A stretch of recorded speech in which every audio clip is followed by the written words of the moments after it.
Press ಮೀಟ್ನಲ್ಲಿ ಅವ್ರ ರಕ್ಷಣೆಗೋಸ್ಕರ ಹಾಗೆ ಮಾಡಿದ್ವಿ ಅಂತ ಹೇಳ್ತಾರೆ. ಪೊಲೀಸ್ ಸ್ಟೇಷನಲ್ಲಿ ರಕ್ಷಣೆ ಕೊಡೋಕ್ಕಾಗದೇ ಇದ್ದವರು ಬೀದಿಲಿ ರಕ್ಷಣೆ ಕೊಡ್ಬೋದು ಅಂತ ಭಾವಿಸೋದೇ ಮೂರ್ಖತನ. ಯಾರನ್ನೇ ಆದರೂ ಬೀದಿಯಲ್ಲಿ ಸಮಸ್ಯೆ ಆಗುತ್ತೆ ಅಂದರೆ ಅವ್ರನ್ನ ಪೊಲೀಸ್ ಸ್ಟೇಷನಿಗೆ ಕರ್ಕೊಂಡು ಬಂದು ರಕ್ಷಣೆ ಕೊಡ್ತಾರೆ. ಆದರೆ ಪೊಲೀಸ್ ಸ್ಟೇಷನಲ್ಲಿ ಇದ್ದವ್ರನ್ನ ಬೀದಿಗೆ ತಗೊಂಡೋಗಿ ಕಬ್ಬಿನ ಗದ್ದೆ ಮಧ್ಯದಲ್ಲಿ, ಕಾಡು ರಸ್ತೆಯಲ್ಲಿ, ಜಲ್ಲಿ ಕ್ರಷರ್ ನಡುವೆ ತಗೊಂಡೋಗಿ ನಿಲ್ಲಿಸ್ಕೊಳ್ಳಲ್ಲ. ಅವರು ಒಂದಕ್ಕೊಂದು ಸಂಬಂಧ ಇಲ್ಲದೆ ಹೇಳಿಕೆ ಕೊಡ್ತಾ ಇದ್ದಾರೆ.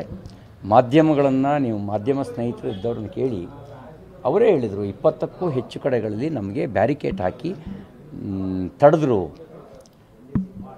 ನನ್ನ ಜೊತೆಯಲ್ಲಿ ಏನೋ ಬೆನ್ನು ಹತ್ತಿ ಕೇಶವ ಪ್ರಸಾದ್, ಸಿ ಟಿ ರವಿ ಅವರು ಒಬ್ಬರನ್ನೇ ಕರ್ಕೊಂಡು ಹೋಗ್ತಾ ಇದ್ದಾರೆ ಅಂತ ಬೆನ್ನು ಹತ್ತಿ ಕೇಶವ ಪ್ರಸಾದ್ ಫಾಲೋ ಮಾಡ್ಕೊಂಡು ಬಂದರು MLC. 3 ಗಂಟೆವರೆಗೂ ನಾನು ಒಬ್ಬನೇ ಇದ್ದೆ ಪೊಲೀಸ್ ಜೀಪ್ನಲ್ಲಿ.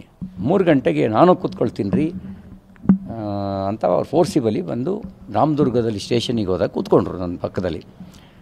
4 ಗಂಟೆಗೆ ಅವ್ರನ್ನ ಅಲ್ಲಿಯ ಗ್ರಾಮೀಣ SP ಬಂದು ಎಲ್ಲ ವೆಹಿಕಲ್ಗಳನ್ನು ಬ್ಲಾಕ್ ಮಾಡಿ ಅವ್ರನ್ನ ನಮ್ಮ ವೆಹಿಕಲ್ ಸಪ್ರೇಟೇ ಮಾಡಿ ಆಮೇಲೆ ಅವರನ್ನು ಫೋರ್ಸಿಬಲಿ ಎಳೆದು ಹಾಕಿದರು.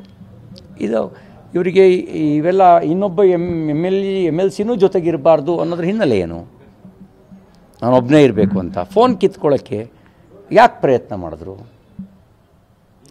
ಯಾಕೆ ಫೋನ್ ಕಿತ್ಕೊಳ್ಳೋಕ್ಕೆ ಪ್ರಯತ್ನ ಮಾಡಿದ್ರು? ಇವೆಲ್ಲವೂ ಅನುಮಾನಾಸ್ಪದವಾಗಿದ್ದಾವೆ. ಇವರು ಹೇಳುವ ರೀತಿಯಲ್ಲಿ ಪ್ರಾಮಾಣಿಕವಾಗಿ ಅವ್ರು ನಡ್ಕೊಂಡಿಲ್ಲ, ಕಾನೂನುಬದ್ಧವಾಗಿ ನಡ್ಕೊಂಡಿಲ್ಲ ಅನ್ನೋದನ್ನು ಸಾಂದರ್ಭಿಕ ಘಟನೆಗಳು ಸ್ಪಷ್ಟಪಡಿಸ್ತವೆ.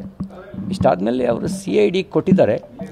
ನಾನು ಪ್ರಾಮಾಣಿಕವಾಗಿ ಇಲಾಖೆಗೆ ಕೆಲಸ ಮಾಡೋದಾದರೆ ಹಿರೇಬಾಗೇವಾಡಿ ಪೊಲೀಸ್ ಠಾಣೆಯೇ ಸಾಕು, ಯಾವುದೇ ಒತ್ತಡ ಇಲ್ಲದೆ ಕೆಲಸ ಮಾಡೋದಾದರೆ. ಅದಕ್ಕೆ ನಿಮಗೆ ಅವಶ್ಯಕತೆಯೇ ಇಲ್ಲ. CIDಯೂ ಕೂಡ ಒತ್ತಡ ಇಲ್ಲದೆ ಕೆಲಸ ಮಾಡೋದಾದರೆ CIDಯೂ ನ್ಯಾಯ ಕೊಡಬಲ್ಲದು, ಒಬ್ಬ ಪೊಲೀಸ್ ಕಾನ್ಸ್ಟೇಬಲು ನ್ಯಾಯ ಕೊಡಬಲ್ಲರು. ಒತ್ತಡ ಇಲ್ಲದೆ ಕೆಲಸ ಮಾಡೋದಾದರೆ, ಒತ್ತಡಕ್ಕೊಳಗಾದರೆ ಪೊಲೀಸ್ ಠಾಣೆಯಲ್ಲೂ ನ್ಯಾಯ ಸಿಗಲ್ಲ, CIDಯಲ್ಲೂ ನ್ಯಾಯ ಸಿಗಲ್ಲ. ಅದೇ ಹೇಳಿದ್ನಲ್ಲ, ರಕ್ಷಣೆ ಕೊಡೋಕ್ಕೆ ಅವ್ರಿಗೆ ಸುವರ್ಣಸೌಧದಲ್ಲಿ ರಕ್ಷಣೆ ಕೊಡೋಕ್ಕಾಗಲಿಲ್ಲ, ಪೊಲೀಸ್ ಠಾಣೆಯಲ್ಲಿ ರಕ್ಷಣೆ ಕೊಡೋಕ್ಕಾಗಲಿಲ್ಲ. ಬೀದಿಲಿ ರಕ್ಷಣೆ ಕೊಡ್ಬೋದು ಅಂತ, ಅದು ಮಧ್ಯರಾತ್ರಿಯಲ್ಲಿ ಕೇವಲ 6 ಜನ ಪೊಲೀಸರು ನಮ್ಮ ಜೊತೆಗಿದ್ದವರು, 60 ಅಲ್ಲ, ಪೊಲೀಸ್ ವ್ಯಾನ್ ಇರಲಿಲ್ಲ. 6 ಜನ ಇದ್ದ ಕಡೆಗೆ ಯಾರಾದರೂ ಒಂದು 50-60 ಜನ ಬಂದು ಅಟ್ಯಾಕ್ ಮಾಡಿದರೆ 6 ಜನ ಏನು ಮಾಡ್ತಿದ್ರು?